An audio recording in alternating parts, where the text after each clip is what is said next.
नमस्कार दोस्तों, मैं हूं रचना और हम इस चैनल पर कुछ अहम मुद्दों पर बात करने वाले हैं, जैसे डोमेस्टिक वायलेंस या मेंटल हेल्थ या फिर बाहर यूके के यूनिवर्सिटीज़ के बारे में या पढ़ाई के बारे में हम बहुत सारे इश्यूज पर बात करने वाले हैं। आज मैं आपको बताने जा रही हूँ हमारे एक सेशन के बारे में जो कि 15 दिसंबर को होने वाला है, जिसमें हम बात करेंगे कुछ क्वेश्चन आंसर पे जो डोमेस्टिक वायलेंस या डोमेस्टिक अब्यूज की समझ बनाने के बारे में होंगे। और उसमें ये बताया जाएगा कि कैसे हम विभिन्न प्रकार के घरेलू हिंसा को समझ सकते हैं, कैसे हम ये समझ सकते हैं कि हमारे चारों तरफ एक बैरियर मतलब एक ऐसी दीवार बुनी जा रही है जिससे हमें निकलना बहुत जरूरी है। और या फिर हम ये समझें कि हम किसी से सहायता मांग सकें, उस सहायता और हमारे बीच जो है एक दीवार खड़ी की जा रही है, दूरी बनाई जा रही है ताकि हम उस सहायता तक ना पहुंच सकें। और इसके साथ ही हम इस दिन बात करने वाले हैं कि कैसे हम उन चीजों को रिकॉग्नाइज कर सकें, समझ सकें कि हमारे ऊपर उस हिंसा का क्या प्रभाव हुआ है और कैसे हमें घरेलू हिंसा प्रभावित कर सकती है। वो चाहे पति पत्नी के बीच में हो या फिर बच्चों और पेरेंट्स के बीच में हो या फिर समाज में किसी के द्वारा किसी के ऊपर हो। जरूरी नहीं है घरेलू हिंसा एक ही तरह से हो, बहुत सारे तरह से हो सकती है। बचपन में भी हो सकती है, यंग एज में भी हो सकती है और बुढ़ापे में भी हो सकती है, या फिर हम जब समाज से रूबरू हो रहे हों उस समय हो सकती है, या फिर हमारे घर में हो सकती है। किसी भी तरह से ये चीज हो सकती है। तो हमें और हमारे देश में बात यह है कि इस पर बहुत कम चर्चा की जाती है, या फिर लोग चर्चा करना नहीं चाहते हैं, ये समझ के कि हम कौन से पागल हैं या फिर हम अपनी बात किसी को कैसे बता सकते हैं। लेकिन ये बहुत ही कॉन्फिडेंशियल चीज होती है और जो साइकेट्रिस्ट हैं, जो काउंसलर हैं, वो भी इसको कॉन्फिडेंशियल ही रखते हैं। मतलब किसी दूसरे तीसरे आदमी को बताते नहीं है, सिर्फ आपके और आपके काउंसलर के बीच में ही बात रहती है। और ऐसी कोई बुराई नहीं है अगर आप मेंटल हेल्थ काउंसलर के पास जाते हैं या फिर रिलेशनशिप काउंसलर के पास जाते हैं अपने भविष्य को, अपने रिश्तों को ठीक करने के लिए, या फिर अपने जो स्ट्रेस वाली दिमाग की हालत है उसको ठीक करने के लिए। तो उसमें कोई बुराई नहीं है। उल्टा आपकी हिम्मत को मैं दाद देती हूँ अगर आप जाना चाहते हैं या काउंसलिंग लेना चाहते हैं तो, क्योंकि जिस आदमी में हिम्मत होती है वही अपने संघर्षों को किसी के सामने उजागर कर सकता है। कायर कभी यह काम नहीं कर पाएगा। तो आप जाइए और काउंसलर से हेल्प लीजिए और अपनी जिंदगी को सुगम बनाइए। व्यर्थ ही गंवाने के लिए आपके पास ये जिंदगी नहीं है, क्योंकि जिंदगी हमें एक बार मिलती है दोस्तों।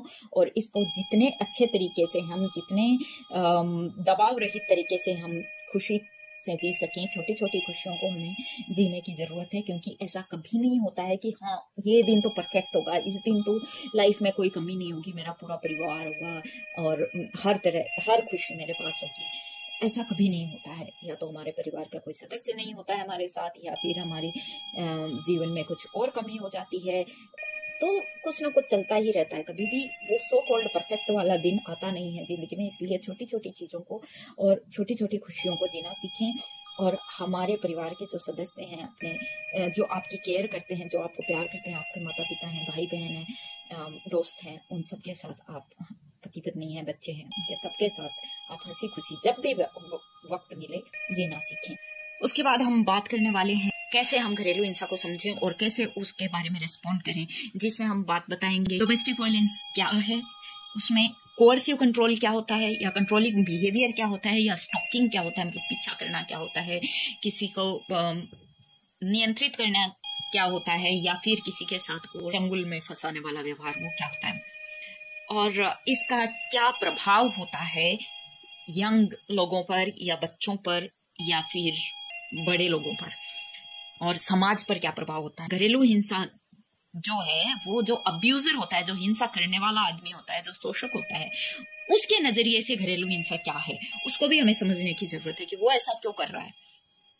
फिर हमें अलग अलग तरह के जो अब्यूजर होते हैं, मतलब जो हिंसक आदमी होते हैं, जो हिंसा करते हैं, वो अलग अलग तरीके से हिंसा करते हैं। तो उनके अलग अलग तरह के व्यवहार को भी हमें समझने की जरूरत है कि कब वो नॉर्मल है और कब वो हिंसा का रूप ले रहा है। फिर हम बात करेंगे इस सेक्शन में कि डोमेस्टिक अब्यूज बिल या डोमेस्टिक वायलेंस एक्ट जो है हमारा, वो क्या है, और लेजिस्लेशन, हमारा कानून हमें कैसे सपोर्ट करता है, और जो पीड़ित है उस बंदे को या बंदी को हम कैसे सपोर्ट कर सकते हैं, कानून कैसे सपोर्ट करता है, हमारा परिवार कैसे सपोर्ट कर सकता है, और हम डॉक्टर से कैसे सपोर्ट ले सकते हैं। किस तरह के मुद्दे हमारे सामने आते हैं, किस तरह की चीजें हमारे सामने आती हैं जब हम घरेलू हिंसा कर रहे होते हैं या उसके शिकार होते हैं तब, या हमारे घर में ऐसा कोई इंसिडेंट वाकया हो रहा होता है तब। और हम कैसे पहचान सकते हैं कि वो जो एक थिन लाइन होती है जिसमें कि असर्टिव बिहेवियर से जब अब्यूजिव बिहेवियर की तरफ बंदा चला जाता है। ये आपको उदाहरण के तौर पर बताने के लिए थे, बाकी हम बीच बीच में और भी कोई चीजें और मुद्दों पर बात करते रहेंगे, ताकि हमारे समाज में जिन बातों पर अभी तक समझ नहीं बनी है, क्योंकि हम बात नहीं करते हैं उन मुद्दों पर, तो हम बात कर सकें खुलकर। और जब तक बात नहीं होती है किसी मुद्दे पर, तब तक वो उलझन में ही रहता है मुद्दा, उस पे कोई सोल्यूशन नहीं निकलता। उसका हल निकालने के लिए हमें बात करना जरूरी है।